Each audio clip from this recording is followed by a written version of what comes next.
Okay, what you're about to see is actually the original news report, which was much longer, went into much more detail than the 60-second promo that we ended up using in the movie. For time, we just needed to truncate it all. Also, Kelly D'Ambrosia, who played my sister in the movie, Audrey, actually was the reporter in this because that's what she really does in real life too.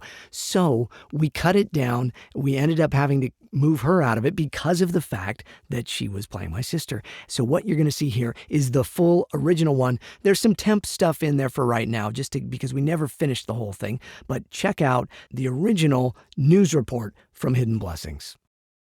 Finally tonight, an identity theft and murder with a stunning twist that sounds like it came straight out of a Hollywood thriller.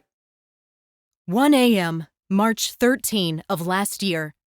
Police arrived to a gruesome scene at the Centennial Condo Complex downtown.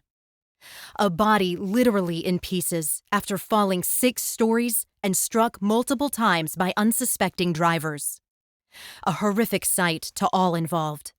Police believed the body was that of 21-year-old Samuel Davidson, son of critically acclaimed yet reclusive artist Gregory Davidson. The tragedy left the family in a state of shock, confused why this beloved son would take his own life. The only explanation? A brief note. It read, "I am done with all this. I want out. I'm sorry. Sam."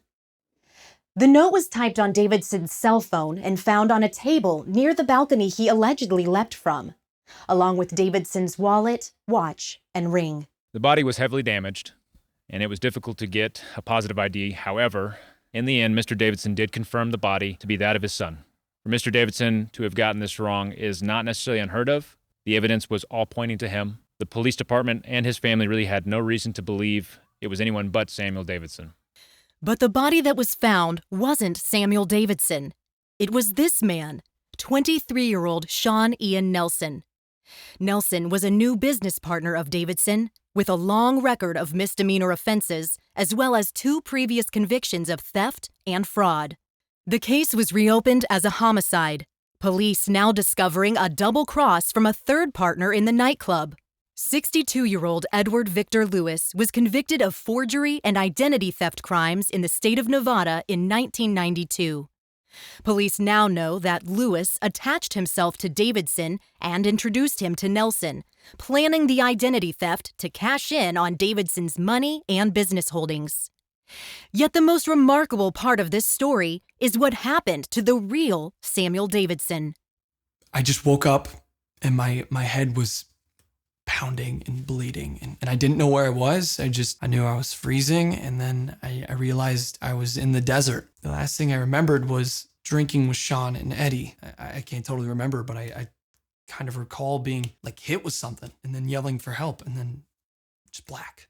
Finally ended up at a homeless shelter and got me cleaned up.